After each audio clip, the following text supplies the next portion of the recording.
She has been the professor of human services at Tulsa Community College for over 27 years, a board member for the NASW Region 10, and has served as a board member and board chair for the Association for Play Therapy.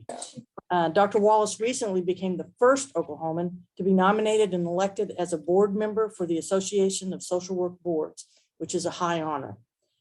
She has served as a board member, chair, and currently is vice chair of the Oklahoma State Board of Licensed Social Workers, which was one of the reasons why we're so glad to have her here talking about licensure. And you should have the ability to share, Dr. Wallace, and just go ahead. And I'll keep, one thing I wanted to ask, if there are questions, do you want to hold them to the end? No, actually, I'm gonna start off with, since we have such a short amount of time, okay. I'd like to start off if anyone has a specific question so that we could get that answered. So if you want to just ask your question, it may be something that I was going to address anyway, but let's make sure that we get all those questions answered.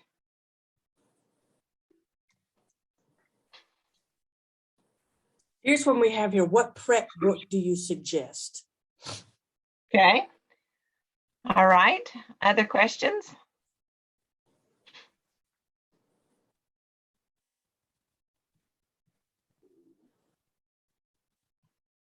They'll probably have many once you start. So,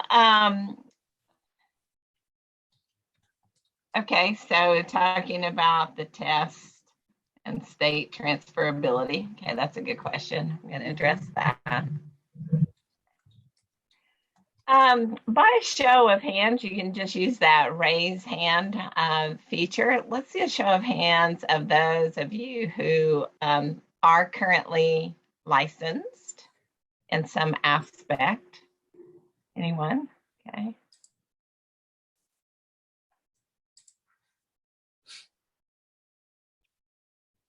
Okay.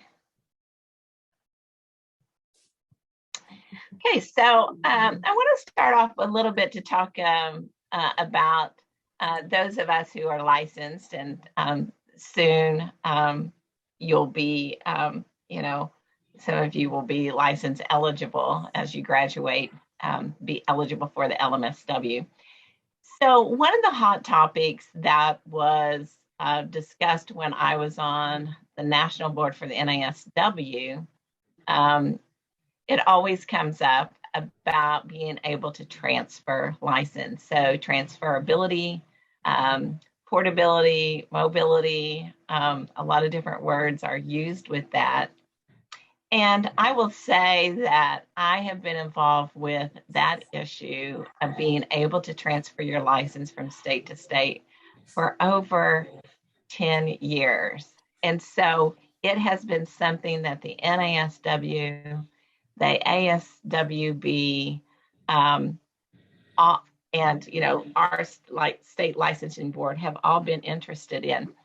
The bottom line to that big discussion is that every state has its own licensing guidelines, and while you're licensed in one state, all states and most of the provinces in Canada, because the ASWB supports regulatory boards in the United States and Canada.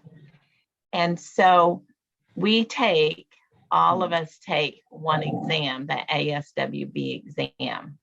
And so to answer that question that came up just a little bit earlier, once you take the ASWB exam and you have passed it, you will not be required to take that exam again, okay?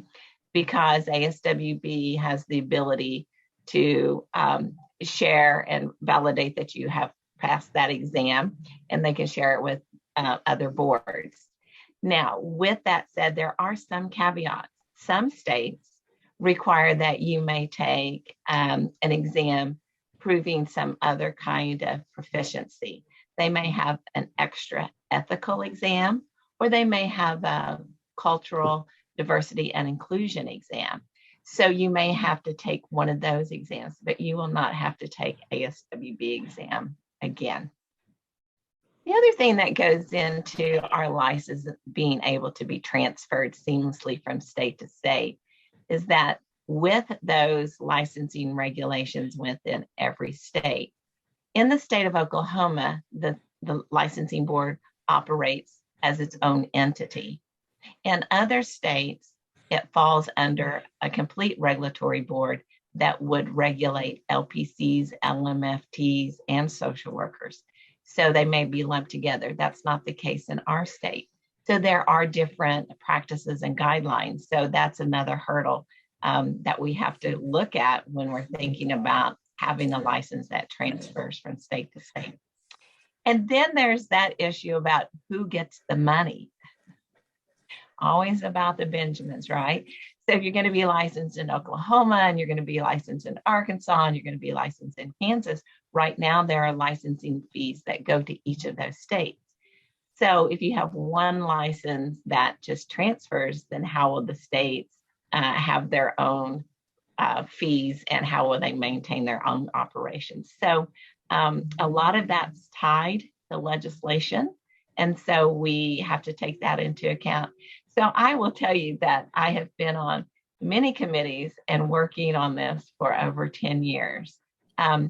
One of the things that's kind of exciting that I believe will come to fruition soon is that we may have some compacts where we may have 4 or 5 states that have worked together and we meet those guidelines within the state, and that we can say, well, if you have a license in Oklahoma, then it will be accepted in Arkansas or Kansas. So we're working really hard to see how we can move forward with those compacts. I will tell you from my end, I've been on the licensing board in the state of Oklahoma now for 11 years. And when we have people who want to earn a license in our state, they're licensed Arkansas, Texas, that once we document that they have passed their ASWB, then they come before the board as in the form of that application. But in my experience in the last 11 years, we have never denied that from another state. So I think most social work boards work really well together. It's just when we have those composite boards where we have several licenses under one that gets a little tricky. But in the spirit of good social work, I think we do work well together. So that's kind of that part. For those of you who are not licensed that you're getting ready to graduate, you may go ahead and submit an application for your LMSW prior to actually graduating in May. And what happens is that it will come before the board and we will vote on it pending the receipt of your official transcript. The board only meets every other month. Instead of waiting till July, you can go ahead and meet the May board meeting. So once you have your transcript, that can be sent into the board and we will have already voted and approved you, waiting for that transcript, because I know it can get a little bogged down when we're waiting on transcripts. You will need that LMSW provisional to begin your LCSW supervision. Now, you don't have to wait and take the LMSW exam before you start LCSW supervision. Okay. You can start LCSW supervision with your LMSW provisional. I would just encourage, and then after encouraging, I would push to tell you to not wait to take that LMSW exam. And the reason for that is because that exam, developed by test writers for the ASWB, measures what you would know first day graduating as an MSW student. The longer you work in the field, the more life gets put in your head, and the book knowledge is expanded to what do we do in this state? What does this agency do? How does this handle? So there's a lot of added layers.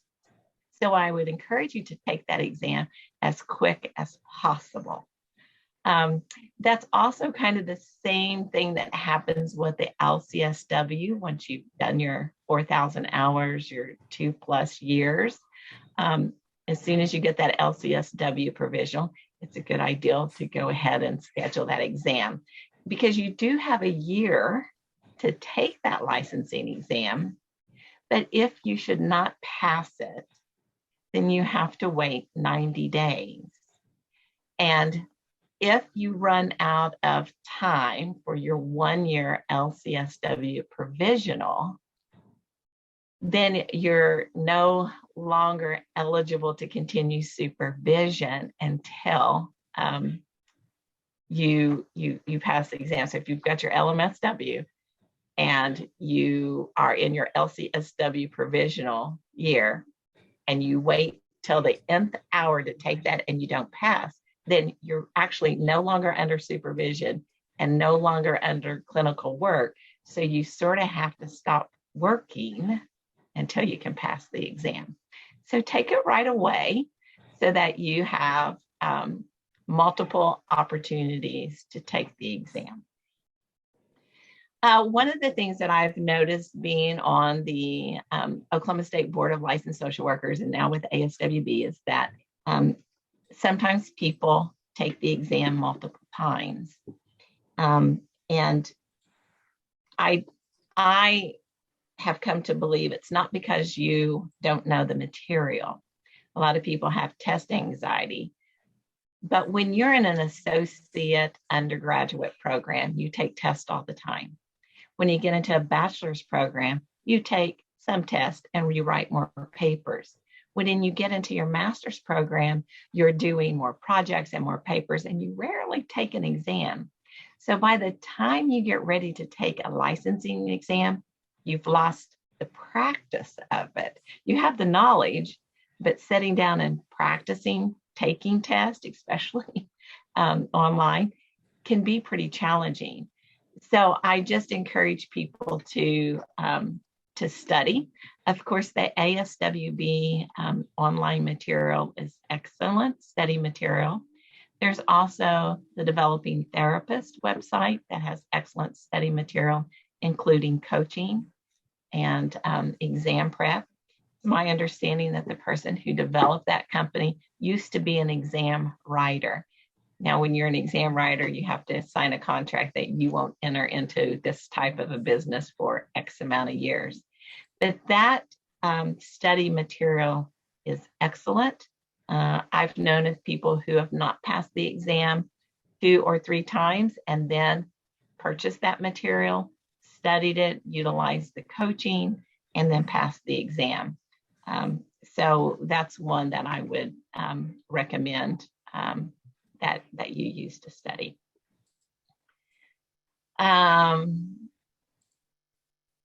So there's a question, can you be licensed in multiple states simultaneously? Yes, you can. There's not a limit to that.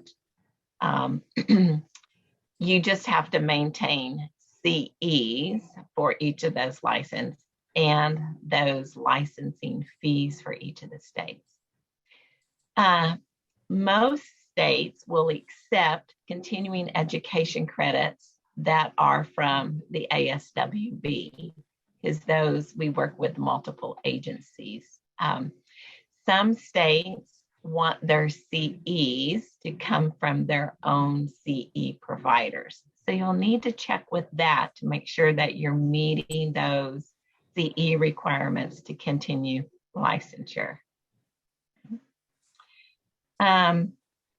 Most states have some kind of licensing regulation about when you are military and whether or not you're active duty and what the requirements are for being licensed and doing military work.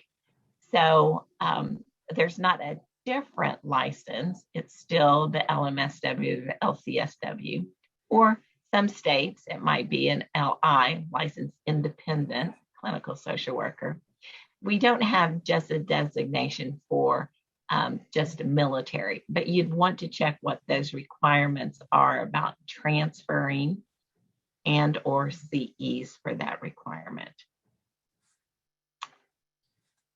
Dr. Wallace, Okay. there's a question on here about, do you recommend programs that you pay for? You know, there's some, I don't know that we have one here in the state, but I think there's one in, there used to be one in Texas where you could go for several weekends.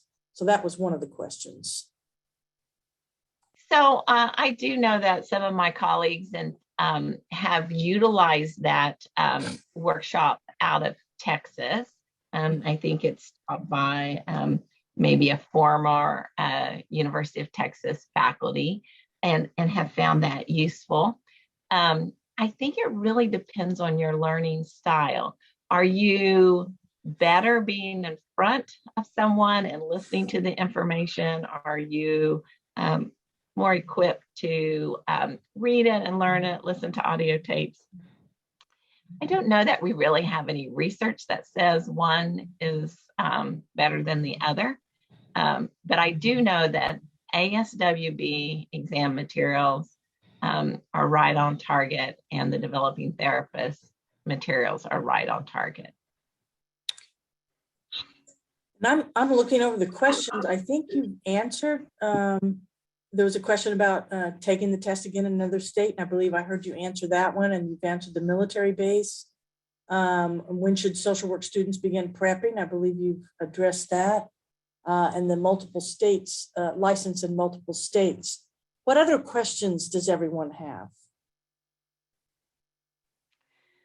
So while we're thinking of some questions, I also want to talk about, you know, the exam pass rates. The ASWB is going to be sharing some of those exam pass rates coming out soon, according to states. And, you know, we have a pretty good pass rate here in the state of Oklahoma. I do know that, you know, in licensing supervision, you're learning that clinical hands-on, you're learning the art of the science that you've been studying.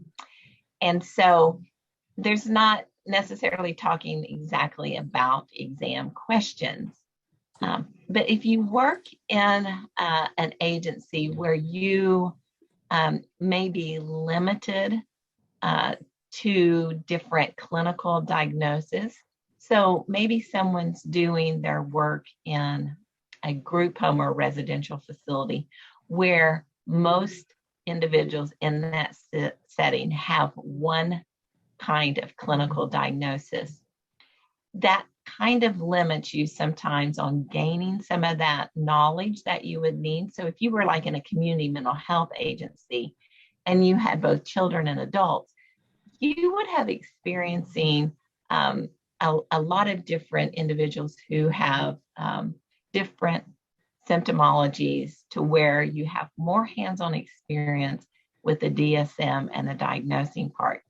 So if you find yourself where you have limited ability, please discuss that with your licensing supervisor so that there could be times, there could be case staffings of other type of potential clients or situations so that you can get used to all of the clinical steps for diagnosing. I've seen that a few times played out when individuals haven't had that ability, that everyone maybe has a certain diagnosis in their facility. And so treatment, milieu, as well as diagnosing can sometimes impede your ability to really think through some of those other clinical type of scenarios you'll get on the test. Yeah. The exams are designed where you're given a scenario and then it tells you what role you are as a social worker. That's really a key in taking those licensing exams, because your approach may be different if you are in a school-based setting as a clinical social worker than you would be in a community mental health center as a social worker. So that's one of the things that some of the study materials encourage you to do, is to really kind of dissect the question and make sure you understand what your role is as a social worker. Because the next part of that is, what will you do first, or what will you do next? And most of the time that's tied to the role that you're playing in the scenario. Okay. So those study materials really help you learn that skill. Okay. And that's that art of test taking.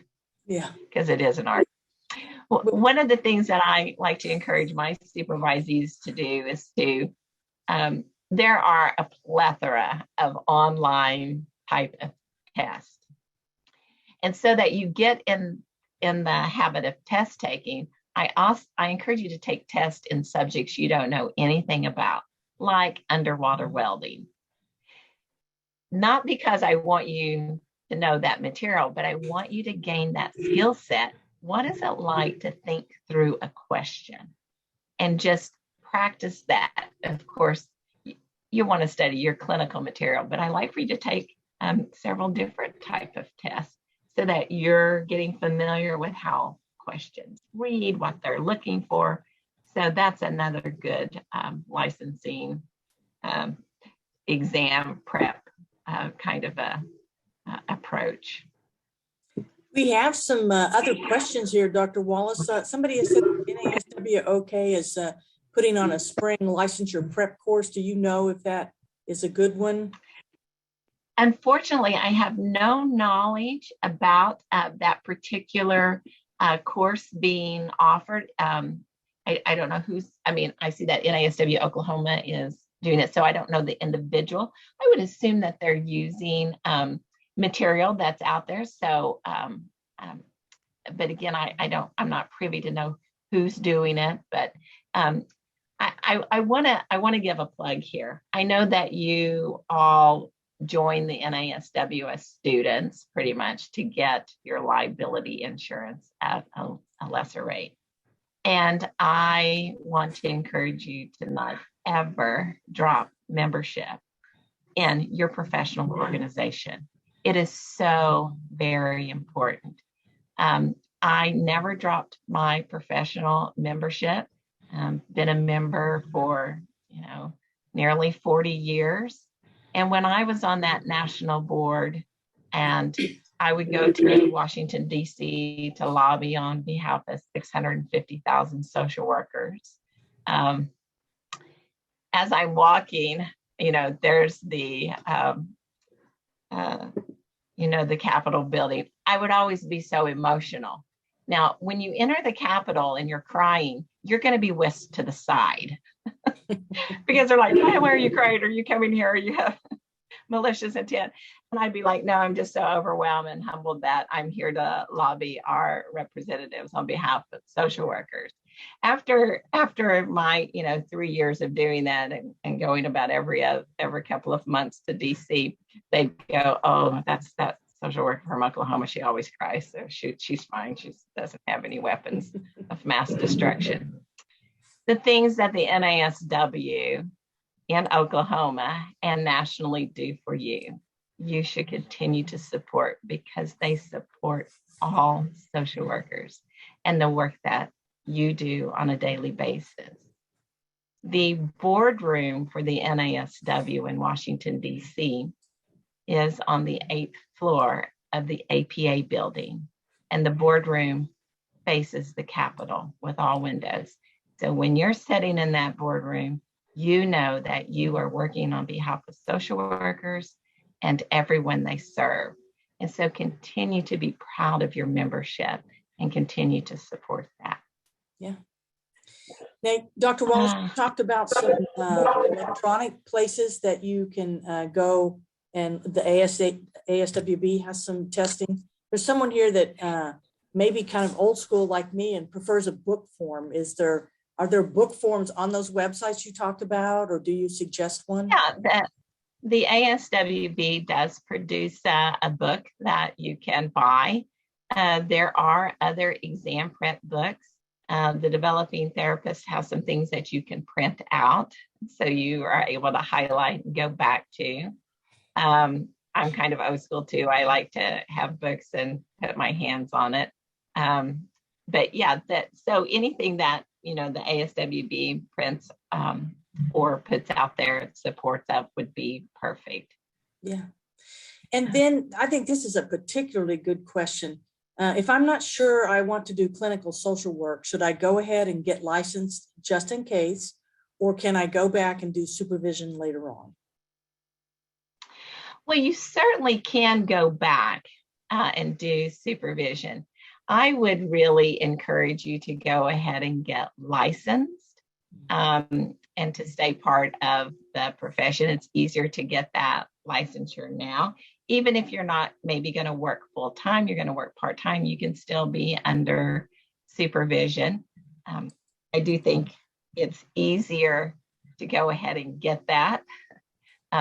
Life gets in the way. If any of you have ever built a house and you decided you were going to go ahead and move in before it was finished, guess what? It never really gets finished.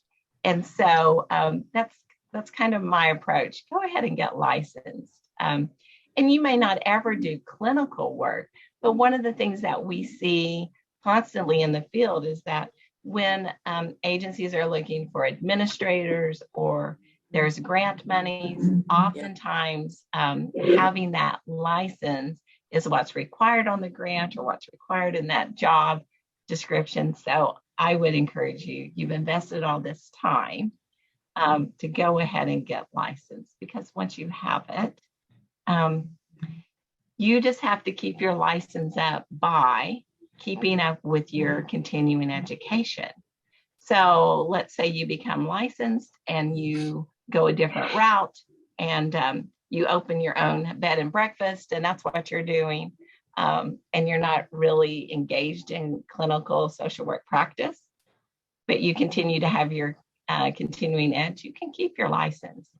So once you earn it, you can have it unless you don't wish to renew it or you don't continue with continuing ed. We have a question here. Get some advice about finding supervisors. Yeah, so that's a really great question. When you go to school, most of the time you don't get a big choice of classes because we have set curriculum. And so you're taking your practice one, you're taking your policy. And so you don't have maybe 5 or 6 different sections to pick one. And so you're taking the coursework that you need. You will be able to find licensing supervisors on ok.gov/social workers for the state. And they're all listed there. Or you might interview at an agency and they give you a list of supervisors. But this time, it's all about you. And so I would encourage you to sit down with a supervisor and you interview them about their specialties, about their vision, about their approach to supervision, and that you really be an informed consumer about your licensing supervisor, and make sure that it's going to be a fit, that it is going to grow your clinical experience. Okay, what else?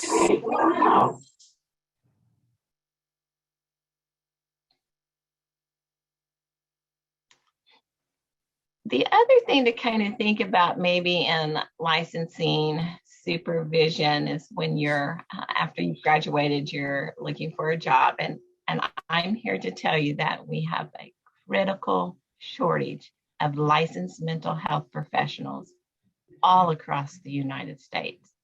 You will not be unemployed unless you choose so, because the amount of jobs out there is shocking.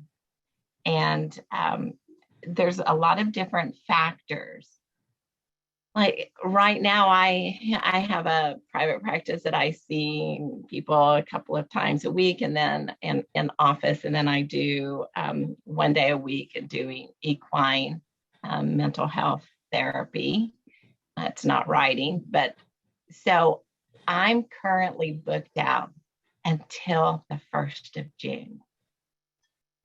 That's the first time in 35 years that has happened.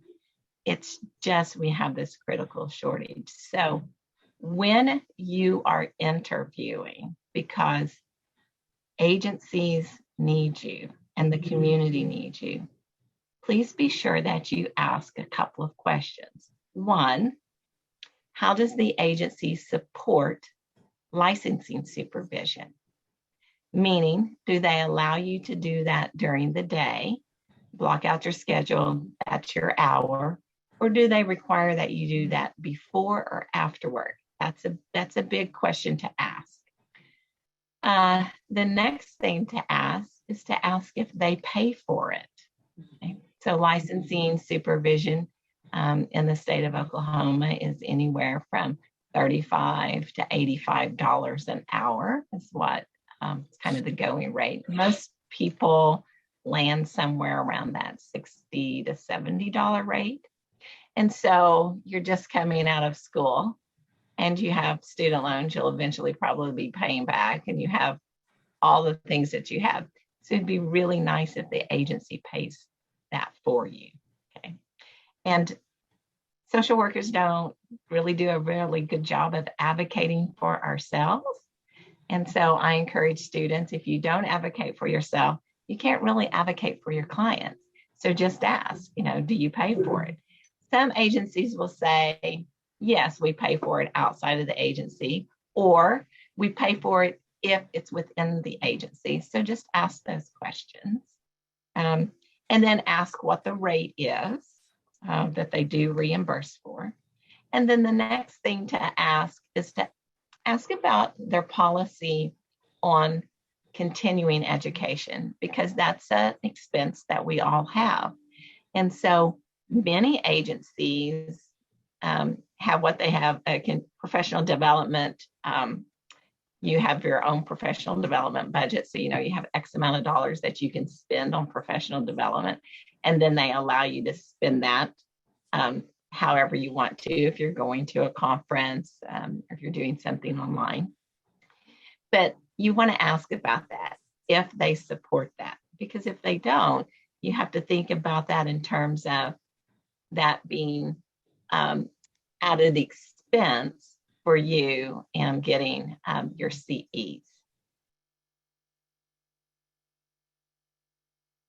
I just want to reiterate what Dr. Wallace said about going ahead and getting your license. I'm not obviously not doing clinical work now, but it has been instrumental in my receiving the last 3 jobs I've had. So whether or not they were clinical, and sometimes it has to do with billing and so on and so forth. We have a couple of more questions. Where do we find to sign up for the test? Okay, so there's a process. So once you make application to the Oklahoma State Board of Licensed Social Workers for either your LMSW or your LCSW, once the board approves you, then you will be given instructions about going to the aswb.org website. And that's where you find how and when you can sign up for your licensing exams. Without the approval from the board, you won't be able to sign up for the exam. So you make application for LMSW or LCSW to the board, we give the approval. And then Jim does a really great job of giving you a step-by-step instruction on what you do next with ASWB. I also want to tell you that the ASWB website is very user-friendly, but if you do call, you will talk to staff, and the majority of them are social workers. So give them a call. They are really, really supportive. So aswb.org. So there's a question there about, is there a specific amount of time you must wait before you apply for your LCSW? or LMSW. So there's not, I said at the beginning that you may go ahead and make application for your LMSW as you are graduating in May. Make that application and send it in. The board will vote on it with a vote saying pending official transcript. So you could be approved in May just as soon as you get your transcript into the board. So you can make application and then we can approve you waiting for that. Otherwise, the next time you would be able to be on the board's agenda would be July. So where do you go to find the application? So there are 3 websites that should become in your arsenal. And so socialworkers.org is for the NASW, aswb.org, and then ok.gov/socialworkers. That's your Oklahoma State Board of Licensed Social Workers. It's a really user-friendly site. And so you will find steps on how to apply for your LMSW application. And again, if you call, a live person will talk to you. So Jenna or Jim are amazing and will be able to talk to you. Jim is out right now on some medical leave, but Jenna is really great. She's also a BSW. So when you're talking to people in this profession, a lot of times who you're talking to has the same degree that you do. So it's pretty awesome. Looks like we have another question here. Start acquiring clinical hours at an agency and we move to another agency. Do we lose those hours and need to start over? No, that's a really great question. So what you will do is it will require, let's say that you're going to have the same supervisor. Like I had a person that I was supervising at one community mental health and they went to another one. So I'm still their licensing supervisor, but we had to do a new agreement form because now they have a new agency. So we finish out the paperwork on one, and then you get approval for the other agency and that hour. So you do not lose it. Okay, maybe 1 or 2 more, and then I'll put the CEU link in the chat box. 1 or 2 more questions. Go ahead. And it's also the same as if, let's say you move out of state. And so we'll do the same thing about closing out your paperwork in the state of Oklahoma, but you will have the amount of hours that you had under supervision.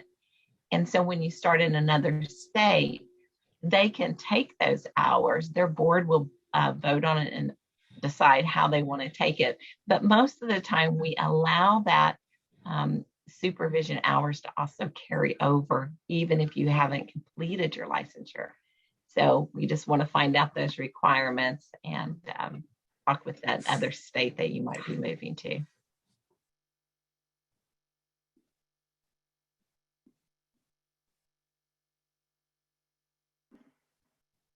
It's a big step, but they can do it, right, Dr. Wallace?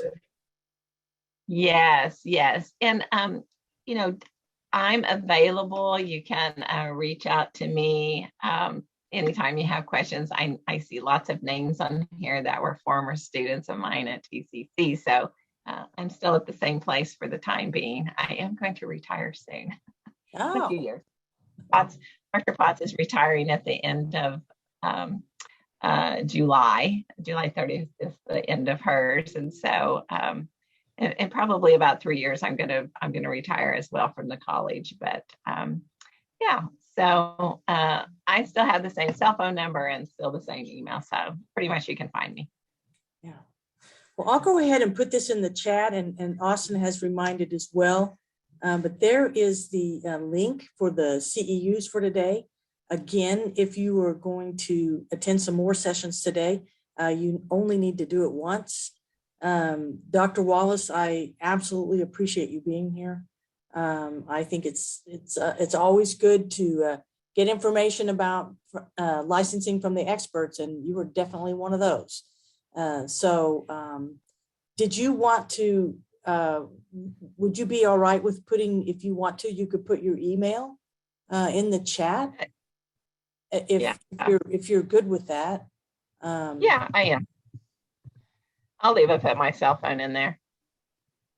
That way people could get a hold of you. And I'm also putting my cell phone in there. Just remember to leave a callback number if I'm at the ranch like I am here today. Sometimes it doesn't show a missed call, so you're like, hey, call me back. And I'm like, okay, well, there's no number listed here because it's kind of crazy here at the ranch sometimes. So just make sure you leave it. You can also text me. Just let me know who you are and what question you have. I'll be happy to help you at any time. There's no silly questions. So this is all new water to tread, but you'll be able to do it for sure. And I welcome all of you to be professional social workers and my professional colleagues, because we have a lot of work to do out there. Yes, we do. Well, if there are no further questions, Jessica, did you have a question? Nope. Sometimes I'm not sure. Sometimes that sneaky space bar takes you on and off of mute. I know it. So you're welcome. Have a great rest of your professional development, and thank you to OU for putting this together for students and for professionals in the community. And so have a great cold day. Saturday's supposed to be somewhat spring-like, so we'll keep hanging on. It'll be exactly. soon. All right. Well, I happen to know this